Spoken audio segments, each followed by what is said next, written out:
speaker is Jean-Michel Cardot. JM is a professor and head of the Department of Biopharmaceutics and Pharmaceutical Technology at the Auvergne University in France. Prior to his career in academia, JM worked in the pharmaceutical industry for 15 years. He holds degrees in pharmacy, a master's in biopharmaceutical statistical sciences and pharmacokinetics, and a doctorate in pharmaceutical sciences from the Auvergne University.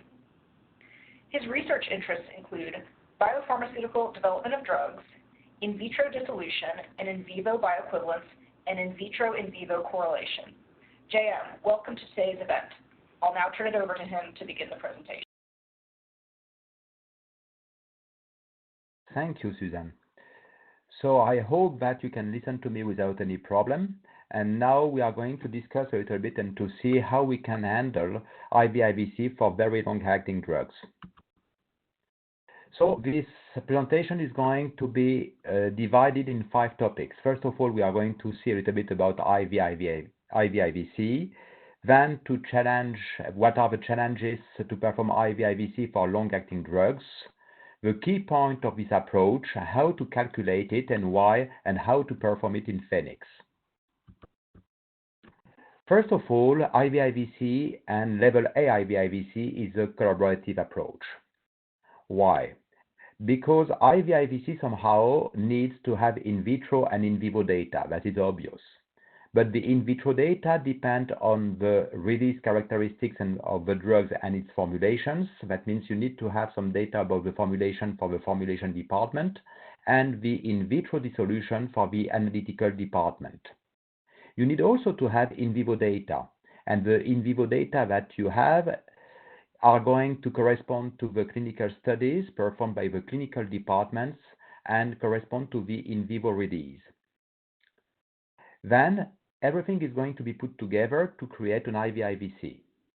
This IVIVC is going to be used by the regulatory department to file the dossier, but also by the quality assurance, as you are going to have all the critical quality and manufacturing attributes.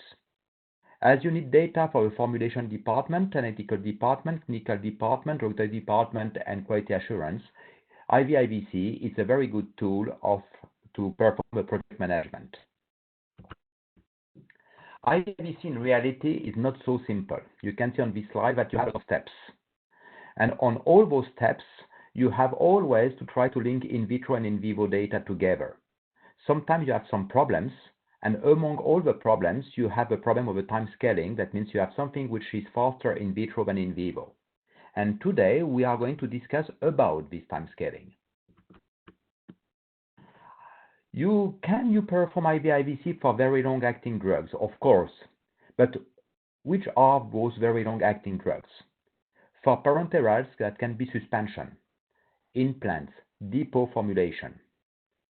That can be also intrauterine devices or vaginal rings for other route of administration. That can be transdermal therapeutic systems. And for all these type of very long-acting drugs, it's possible to have IVIVC. And it's possible when the release factor is the same in vitro and in vivo. So you have a specificity for this type of formulation is that very often the in vitro dissolution is far more rapid than the in vivo release. Let me explain you that. Why? For example, when you have an implant, you are going to have it for 3 years or even more. But you are not going to perform the dissolution in real time. That means you are not going to perform the dissolution to have a release of the drug in vitro over 3 years. The dissolution is far more faster. In this case, you need to use something which is called a time scaling. That means find the time in vitro corresponding to what you observe in vivo. You can use something which is the inverse release function, IRF approach, that was described in the past webinar that we made together, but also in one publication which was published in 2018. Post-time scaling, you have in vitro and in vivo, which is a one-to-one relationship when you use the time scaling as a correcting factor. But for that, you need to have the right time scaling approach and factor apply. What is a time scaling? A time scaling, I told you, is when you have something which is faster in vitro than in vivo. If you go in the right side of this slide, you have on the top of it the in vitro absorption.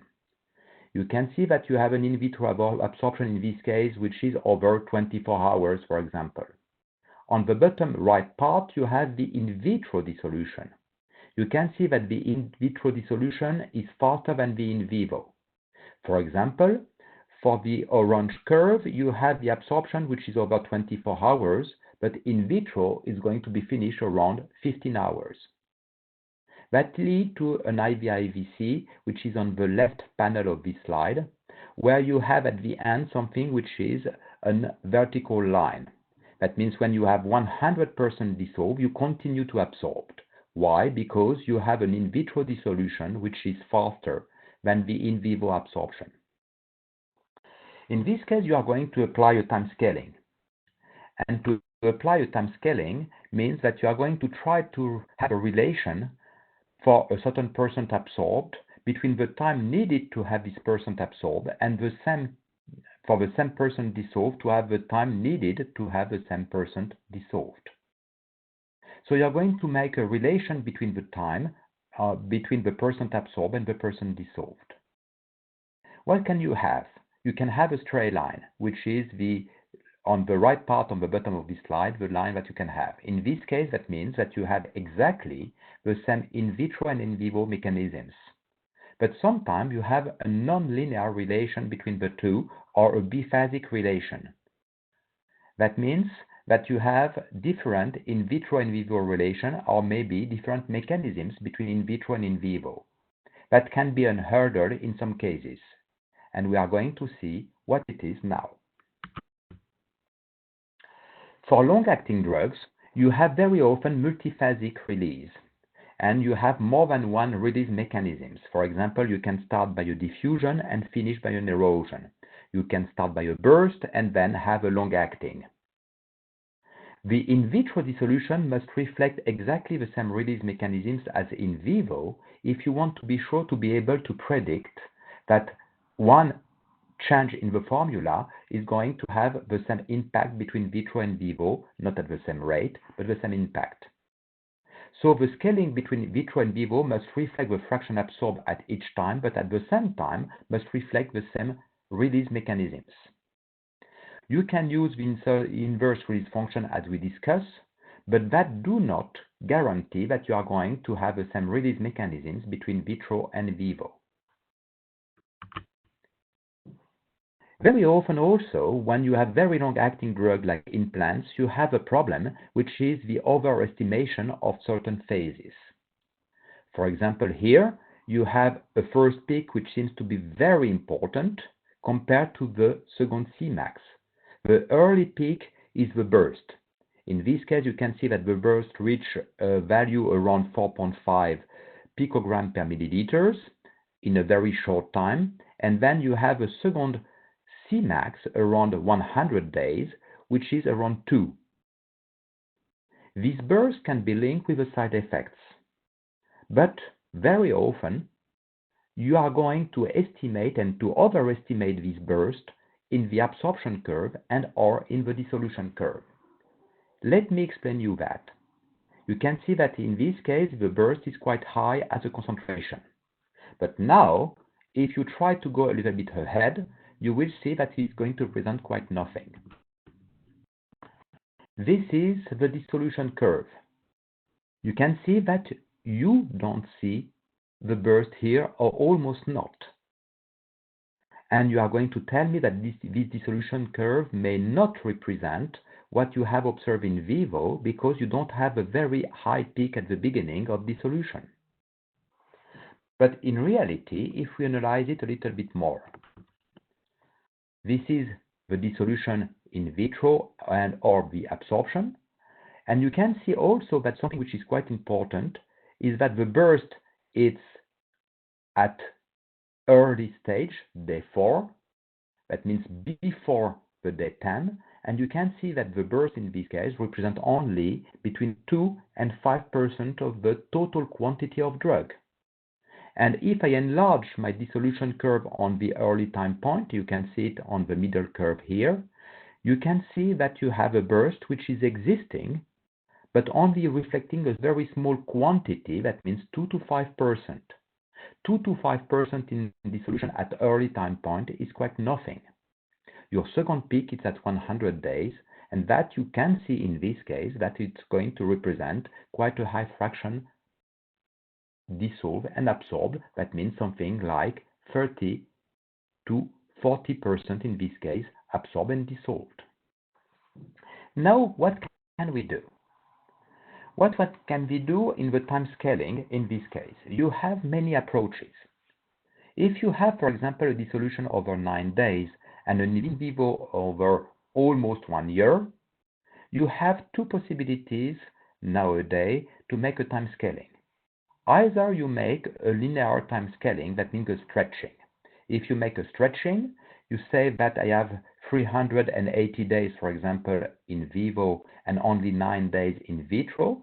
You take 380 and you divide by 9, and you have a stretching factor of 32.22. That means that in this case, what you observe at the initial burst at 10 days could correspond to what you observe in vitro at half an hour.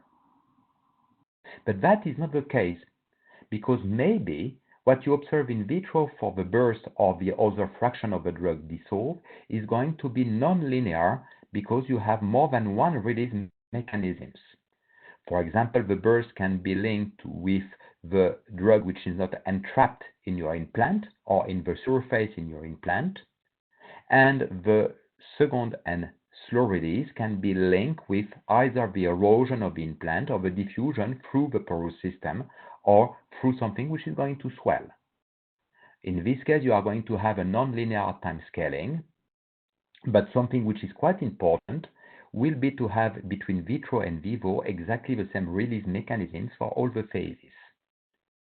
If you don't want to apply a stretching approach, in this case, you must use something which can be the inverse of a release function. That was described in the last webinar, and you have the link here if you want to have a look to it. What can we do as another approach? We can use something which is called the deconvolution through convolution approach, or in vivo and in vitro modeling approaches.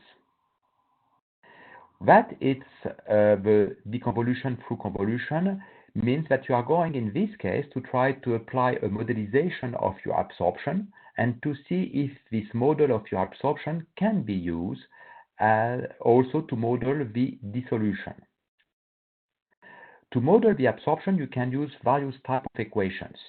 You can use, for example, an exponential function, a Weibull function, a Hill function, a double Weibull, a triple Weibull, a McCoy-Banach, a linear release. You can use everything.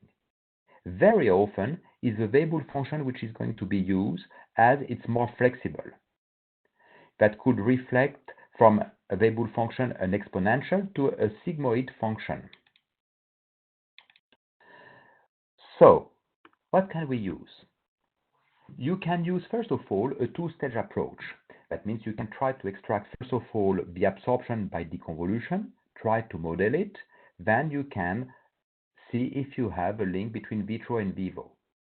You can also, of course, use this approach in a one-stage approach. That means, for example, in a population kinetic approach. So when you want to extract the absorption profile from in vivo, you have to think, first of all, if you use Nelson, that you can have a flip-flop because it's a very long-acting drug. That was described in a past webinar also. When you have a very long-acting drug also, you have a problem of the limit of quantitation and the lower limit of quantitation. That means you can have very small concentration at the end of your curve, which can go below the limit of quantitations, and then even if you have still a release, you will not be able to see it. If you want to make a deconvolution, you may need to have a UIR like an IV, and you need to have a perfect description of this IV because all the disposition of the drug is going to be linked with your UIR, and if you want to have a good description of the absorption, you need to have a perfect description of the IV.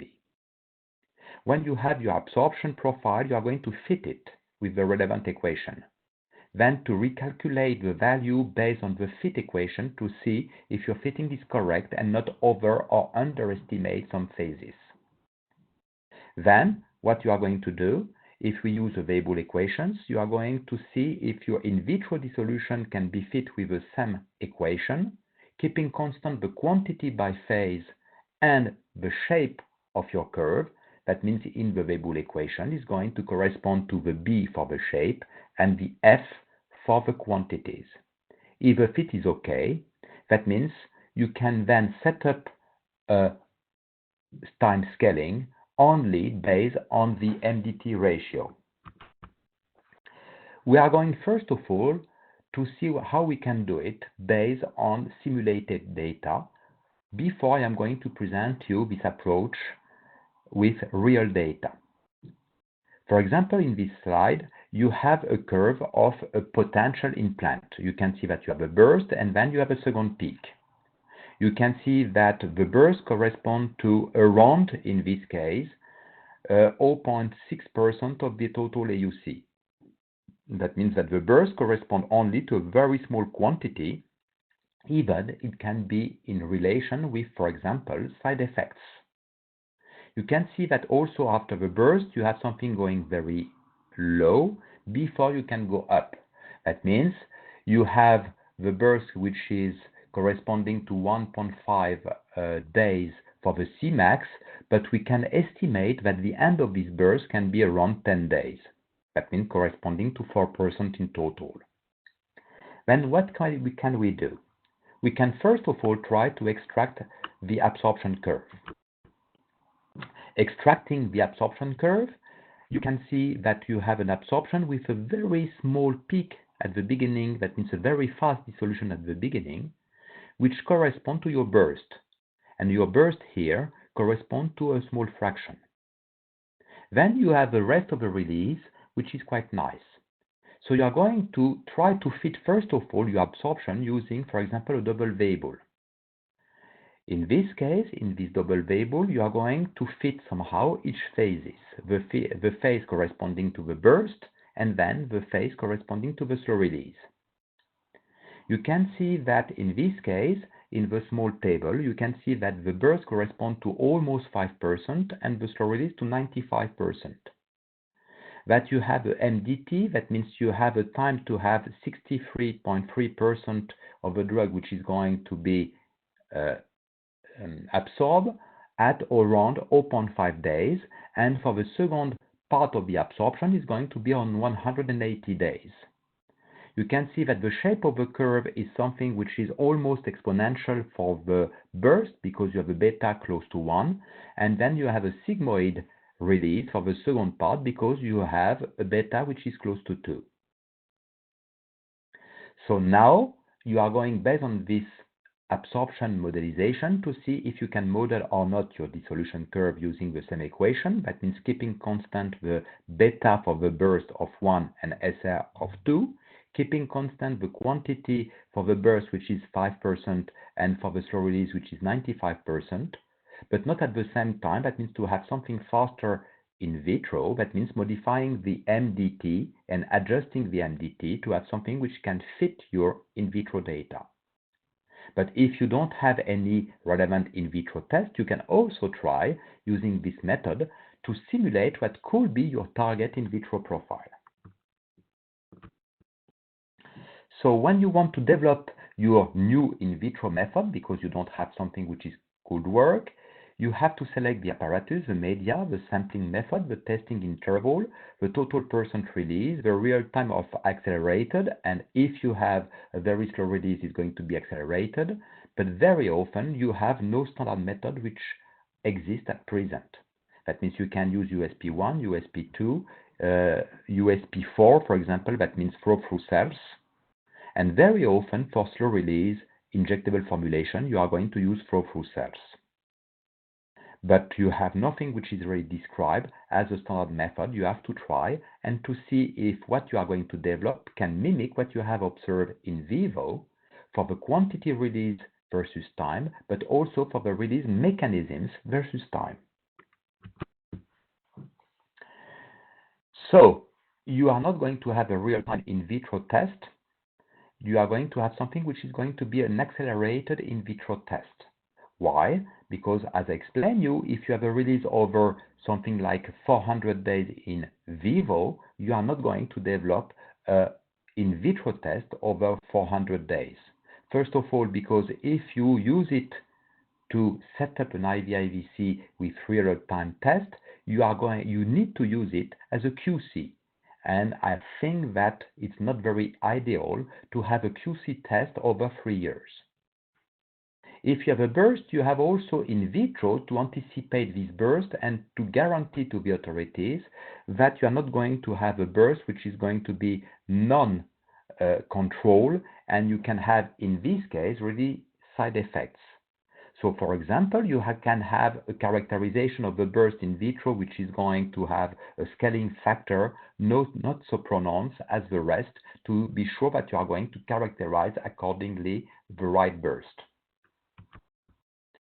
So in vitro, you must have the same F, that means quantity by phase, and the same shape by phase, but you can have a different MDT. For example, here, and be careful because the MDT is in days, and even if the graphic is in hours, you can see that you can have something which is going to be a dissolution over 24 hours that you have in the bottom left part of this slide, with somehow exactly the same characteristic as your in vivo profile, but faster. You can see that this curve, which is my dissolution, respect the beta they have for the burst and the slow release, respect the quantity for the burst and slow release, but I am faster with the MDT, which is not anymore in a number of days, but fraction of days.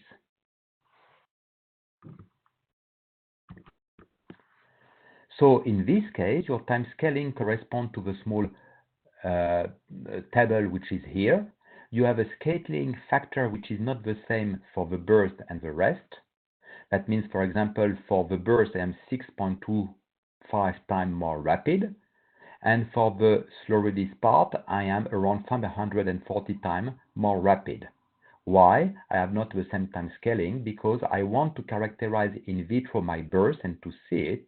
And if I had exactly the same time scaling between the two, the burst will correspond to some seconds, which is not possible to characterize.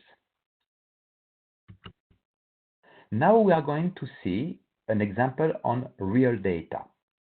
This example on real data is going to be for a class 2 drugs, which is an implant based on biocompatible polymers, which is acting around for 1 year with 2 formulations tested with in vitro data which were not optimal. And the aim in this case is to try to find the best in vitro test and the best in vitro characterization of these drugs. I have 2 implants, a fast and a slow, and you need to have, if possible, release characteristics of the implants which remain constant in mechanisms, but rate which can be a little bit different. For example, if you use PLGA implant, you can have a fast and a slow one, or a medium and something a little bit faster and a little bit slower, to be able to see in which range you can apply your IVIVC. Those 2 implants were tested in 8 dogs, each of them in parallel design, because I cannot have a crossover over many years. I have an IV also in the dogs, the same dogs. So that means I have an IV first and then I give the implants to the dogs. And you can see that the IV is over around 10 days, then wash out, then I have the implants for around 1 year. You can see on the top right part of these slides my 2 formulations, B and C, and you can see that I have one which has a first peak which seems to be quite important and the second one early, which is the B, which is corresponding in this case to my somehow fast release, and I have the C which is more slower at the end. My initial burst corresponds to 5% at day 5, and I have around 17% at day 10, which is going to be released. The rest is going to be released later. I have the same AUC for both formulations. That means my final F is common for both formulations. First of all, I'm going to make my deconvolution. You can see that my deconvolution leads to two curves. I have the curve B, which seems to have a huge part at the beginning, which is going to be released, and then something which is going to be slower. Why? Because if you remember, for the formulation B, I had something, I go back to the previous slide, which was with a first peak very early and a second one quite important later on. Formulation C at the opposite as a first peak close to what I have previously, but then something which is a very, very slow release. So I can see it here for the formulation C. I have an initial burst which is quite important, and then I have a release which is slower. I am going to express everything in % of FD. Why? Because in % of FD, I'm going to reach 100% at the end. If I reach 100% at the end, that is quite important because very often in vitro, my dissolution tests are going to release almost everything at the end. I can see that I have two phases, but the two phases are not at all of the same magnitude for B and C. So I can calculate in this case for my two formulations using Phoenix and the deconvolution tool, the fraction input versus time for B and for C without any problem. To have it directly in fraction of FD, I have a very simple way to do it, which is, for example, not to put the dose in the deconvolution. In this case, it will return everything up to the fraction of dose, which is going to be 1 at the end. That is my absorption curve, which is on the top right panel. On the bottom right panel, I had my dissolution curve that I had up to now. You can see that I have not at all the same shape, and that my formulation B, which was in vitro the slowest, is in vivo the faster. And B, which is biphasic in vivo, is monophasic in vitro. My dissolution is not optimal and not matching. So I have an inconsistency between vitro and vivo up to now. That can happen. Why? Because if I don't have at the beginning any in vivo data, I develop an in vitro test without knowing if this in vitro test is going to reflect my in vivo. If I use my classical time scaling using IRF, that means either release function, you can see that I have nothing which is going to work because my time scaling has nothing common between my two curves. That is due to the fact that I have a release mechanisms between vitro and vivo which is non-similar. In vitro, I have something which is almost exponential, but I have something which is clearly biphasic in vivo. If you have a look, you can see that the B has really two phases in this time scaling, and I have something which is almost exponential for the C. So I don't have the right characterization of the release mechanisms in vitro compared to the in vivo. What can I do now? I can analyze my deconvolution curve. That means my absorption curve. I can try to find a function which is going to describe that I observed. And I can transpose it then later on using the time scaling to simulate my in vitro dissolution test, which is going to be seen as optimal. So that means my function must have, of course, a time component that can adjust. Among all the functions, very often we use either the Hill function or the Weibull function, which can be a simple, a double, or a triple Weibull. What can we use in Phoenix? We can use the dissolution tool, because dissolution tool, it's a tool which is created to fit dissolution data. And dissolution data correspond to something which go from 0 to 1 or 0 to 100% dissolved, and can have different type of profiles. This is exactly what we have as a deconvolution, that means an absorption curve. we have a curve starting from 0 and going up to a certain quantity absorbed in vivo. The quantity absorbed in vivo corresponds to an in vivo dissolution of my drug and then an in vivo permeation of my drug through my membranes. So I'm going to try to fit my in vivo absorption curve using, for example, a double Weibull. To have my double Weibull, I am going to put as x the time and as y the fraction input. But I'm also going to fix some constraints. And among the constraints is that the maximum quantity absorbed must reach 1 or 100%. That means I cannot have more than 100% of my dose which is going to be absorbed. That is one of the constraints that I can fix in my model. So you can see that here in the initial parameters, I can have everything which is going to be fixed or estimated.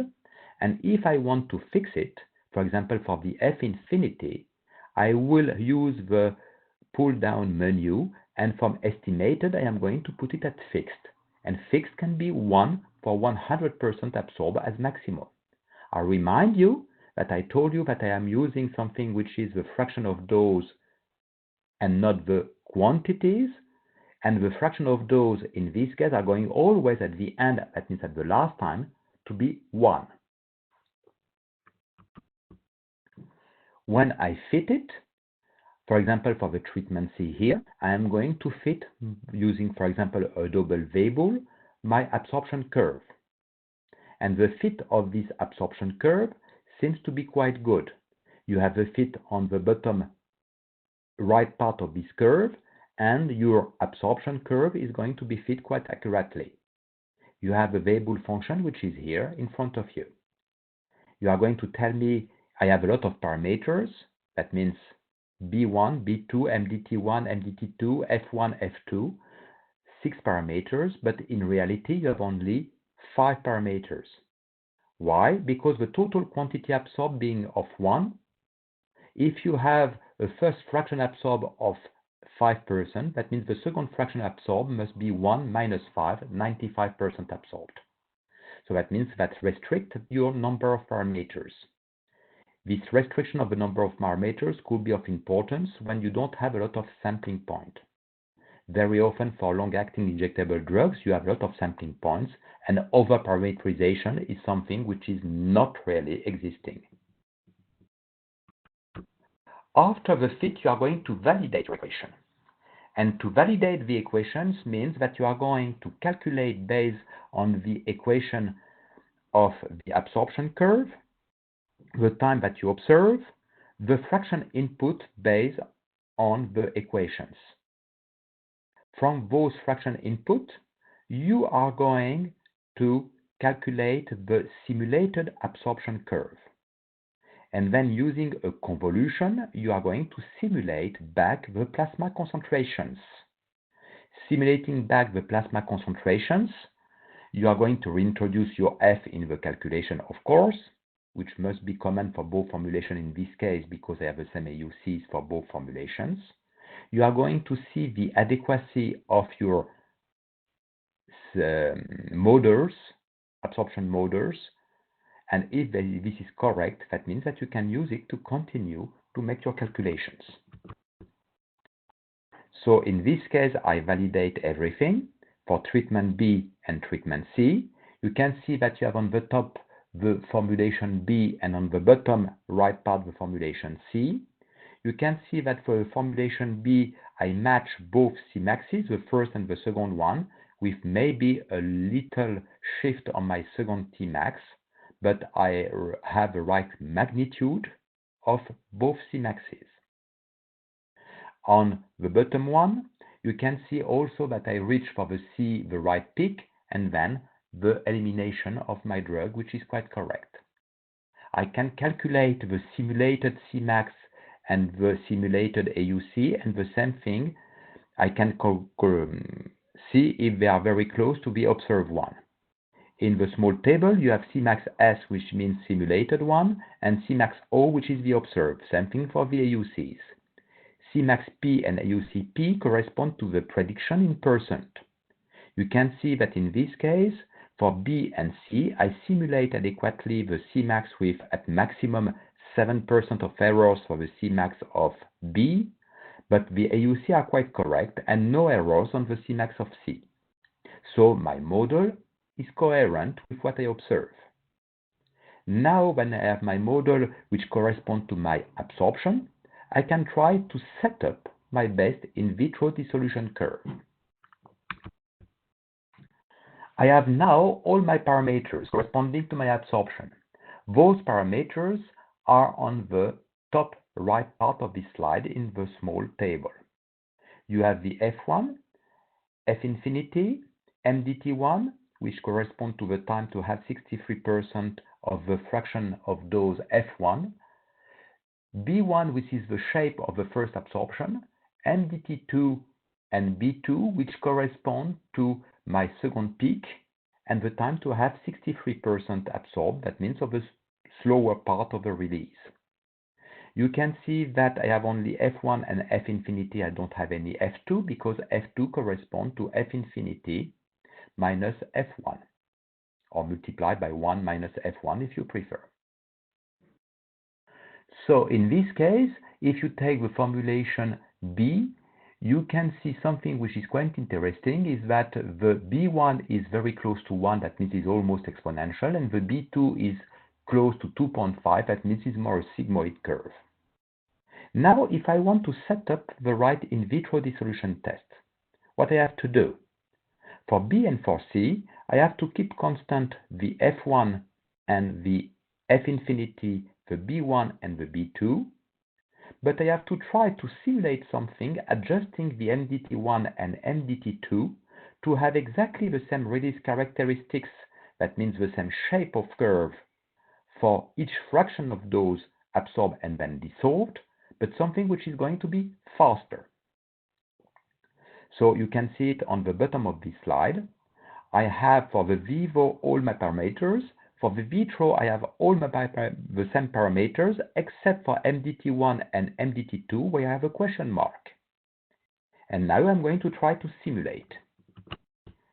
To try to simulate means that I'm going to try to have something which is going to be faster than in vivo and still in a reasonable time to characterize everything.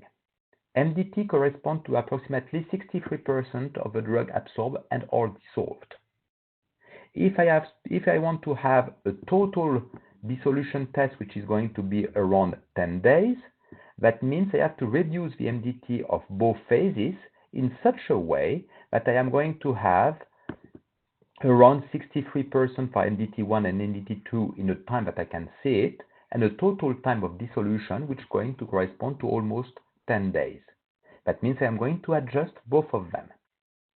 Of course, if I want to have a very good characterization of my first peak, I'm going to have a ratio of the MDT which is going to be smaller for MDT1 than for MDT2. That means, for example, I can divide by 7 for the MDT1 and by 60 for MDT2. That means I will have a better precision for my early peak in this case.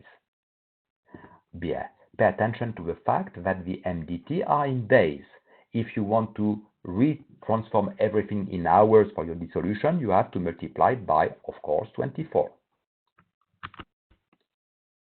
So based on this equation that I have, I can simulate everything, and you can see it here in the left part of this panel using F1, B1, F infinity, B2, MDT1, MDT2, but I multiply MDT1 and MDT2 by my scaling factor. In this case, I use 7 for MDT1 and 60 for MDT2.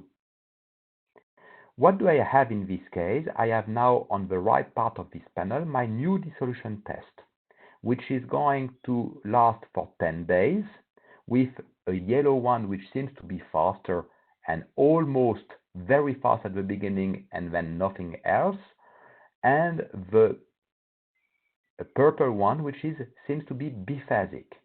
But at the end, I have exactly the reflex of what I observe in vivo.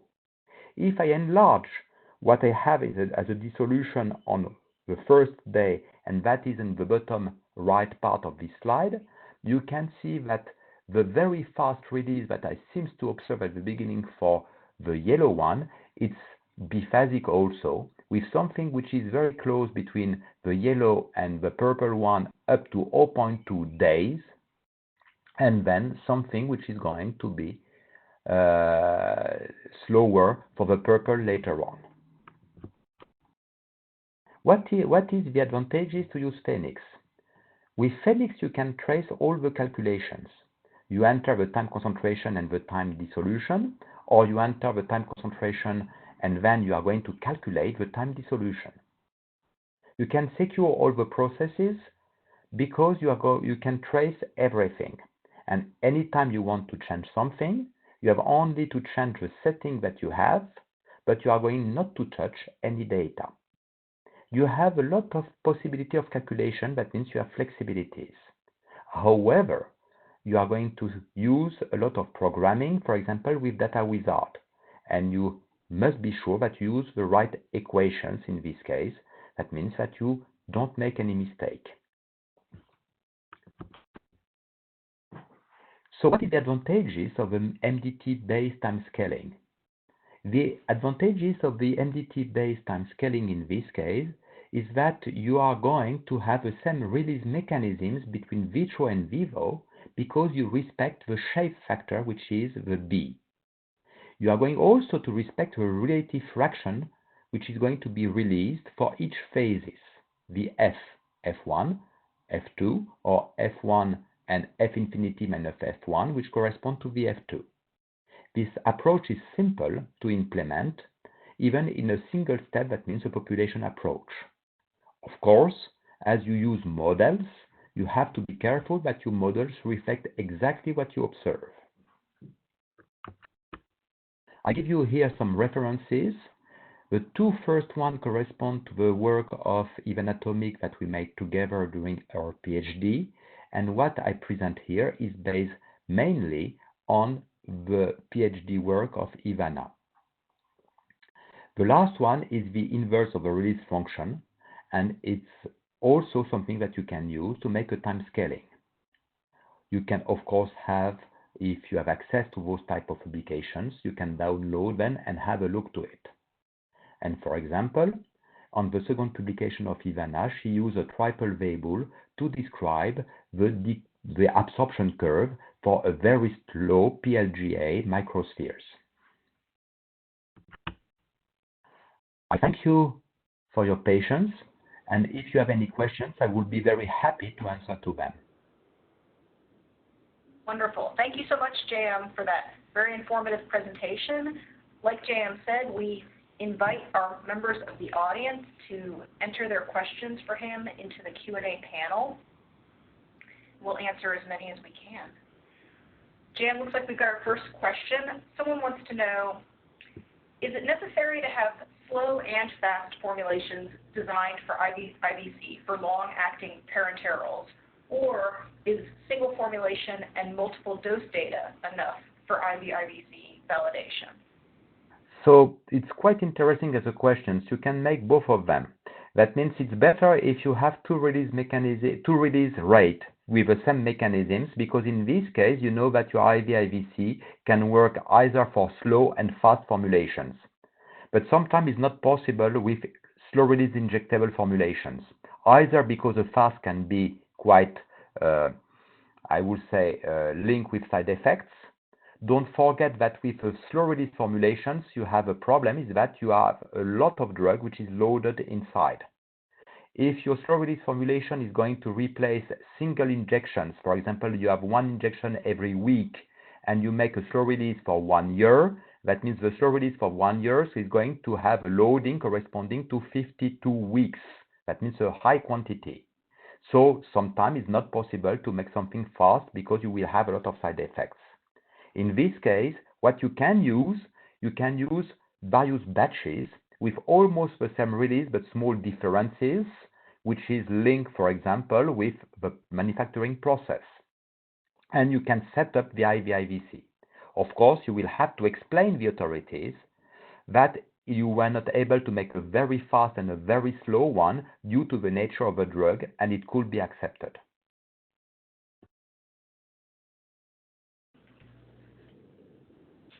Someone wants to know, why is it important to keep the mechanism constant between in vitro and in vivo studies? It's quite important. It's not mandatory exactly when you have very fast release drugs correspond in comparison to slow release acting drugs. For example, for slow release tablets, you can have small differences because what you could observe can be linked with physiology. But when you have very slow acting injectable drugs, it's important to keep constant the release mechanisms between vitro and vivo to be sure that what you observe in vitro is going to be the reflect exactly what you observe in vivo. For example, if you have a burst, you must characterize in vitro the burst with the same magnitude.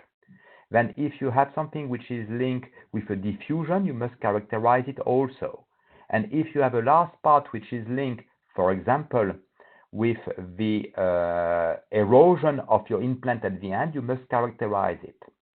For example, in the presentation and the paper of Ivan Atomic, which was part of her PhD thesis, she described perfectly that during the implant of PLGA implants, you had 3 phases, or even more than 3 phases of release. And if you don't characterize it in the same way, the risk in this case is that in vitro you will miss one phase and not be able to reproduce it in vivo.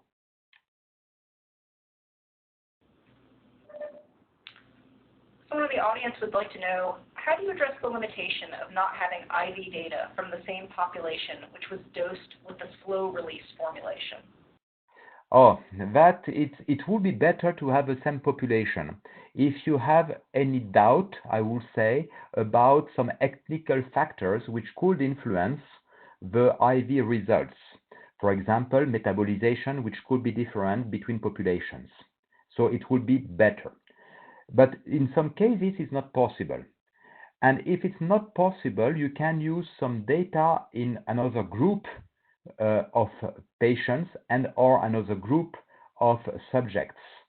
But I will pay attention to the fact that if you have to summarize it in this way, an IV which is from an Asian population, and then you have your slow release which is for an American population for Caucasian origins, to be certain that you don't have any ethnical factors or physiological factors which is going to act on differences in the behavior of your drug.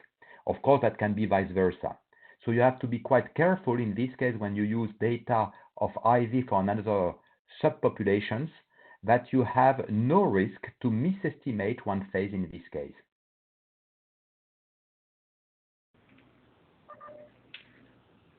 Someone wants to know, oh, sorry, go ahead, Jam. Yeah, to go a little bit ahead, can I use something which is not an IV or not an intramuscular for reference? I will tell you no, because in this case you may not be certain about all the disposition mechanisms.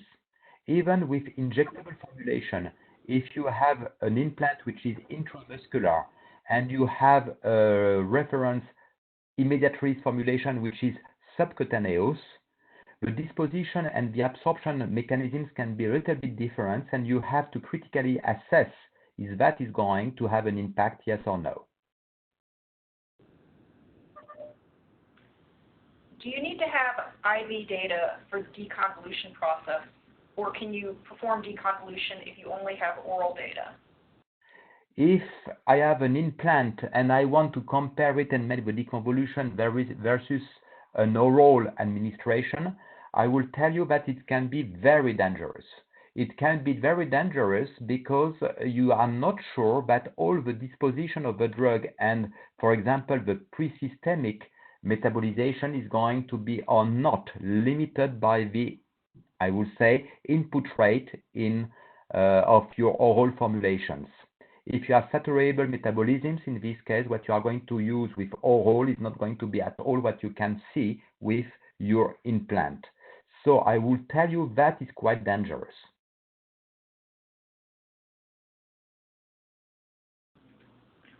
All right, we're getting a ton of questions, which is fantastic. Someone wants to know, they were wondering how you set the T cutoff when fitting in vivo data. Should T cutoff be the time when the formulation is removed or when absorption is complete? So I am not sure that I catch what you want to tell me. That means, when is the absorption finished? Is that really your questions?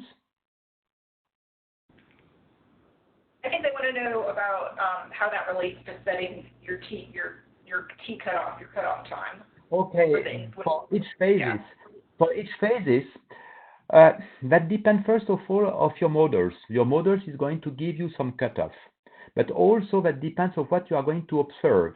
For example, for very slow release injectable formulation, very often you have a burst, then you have, I would say, a depression phase. That means something which is going to go to decrease before you go up.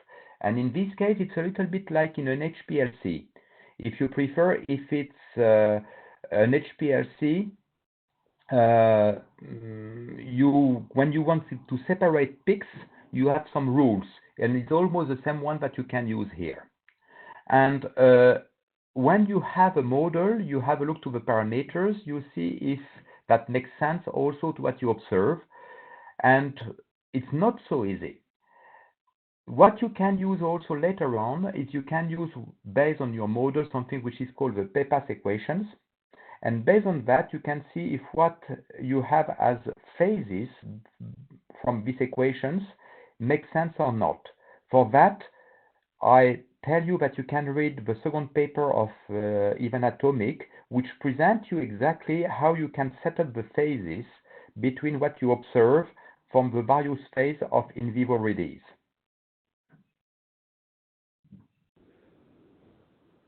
Okay. Someone asks, is it necessary to have 3 types of formulation, such as slow, medium, and fast release, to build an IVIVC? That would be perfect. That would be perfect. It's required officially in the guideline. In Europe, they tell you can have 3 formulations would be optimal, but if you have only 2, it's good. Why? Because in the guideline, they tell you that you can move between the fast and the slow in these regions, that means covered by the 2 extreme formulations. When you have very slow acting drugs, it's not so easy. It's not so easy, as I told you before, because you cannot make a fast one sometimes due to the side effects. So you will have a medium and a slow. It's not so easy also because it's very long to have the answer in vivo, that can be 1 year. And sometimes you have only 1 or 2 formulations. 1 is not enough. 2 could be enough to set up and to validate an IVIVC. And in this case, very often the difference is not so great, but I would say that the authorities are not going to accept it all the time, but they are going to be open to listen to why you have only 2 formulations and why they are not so different between them. They will understand that it's not so easy when you have very long-acting drugs to have all the fast, medium, and slow. It's better, but sometimes they can listen and understand why it was not possible. Looks like this is the last question from our audience. It's a 2-part question. Someone wants you to comment on successful regulatory use of such IVIVC models for post-approval changes to a drug product, or for waiving a bridging study from a phase 3 formulation to the marketed product. You can use it. You can use it if really you don't change the release mechanisms and you have always the same technologies between all your formulations.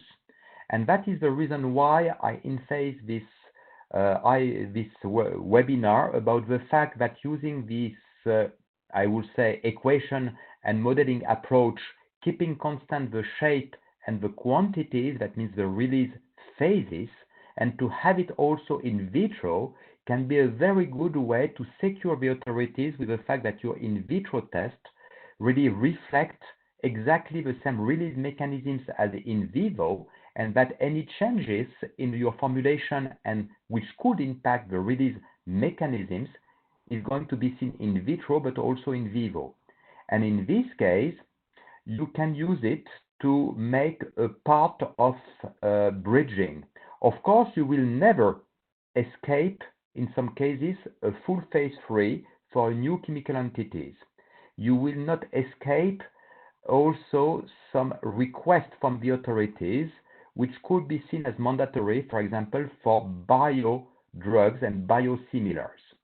But if you want to copy an implant and you have B studies, you can then try to use your IVIVC to show to the authorities that the scale-up is correct. You can use it also if you make minor modifications. Why? Because you can respect exactly the same, I would say, release mechanisms. And then from phase 3 to marketed product, which is going to be your scale-up, you can use it in this case if you can show to the authorities that the release mechanisms are constant, same, and that you don't impair them during your scale-up between the phase 3 and the marketed product. All right, this looks to be our final question. Someone asks, can we use Levy plots to determine time scaling? Of course, you can use it, and that it's a part of the inverse of the release function, which is a very special approach, which is also close to a specific case of Levy plot. You can use it, but the huge problem that you have in this case with Levy plot is that if you have an in vitro which is over, say, 9 days and the in vivo which is over 1 year, your Levy plot can underestimate totally the burst that you have. All right, thank you so much, JM, and thank you to our audience for asking such great questions.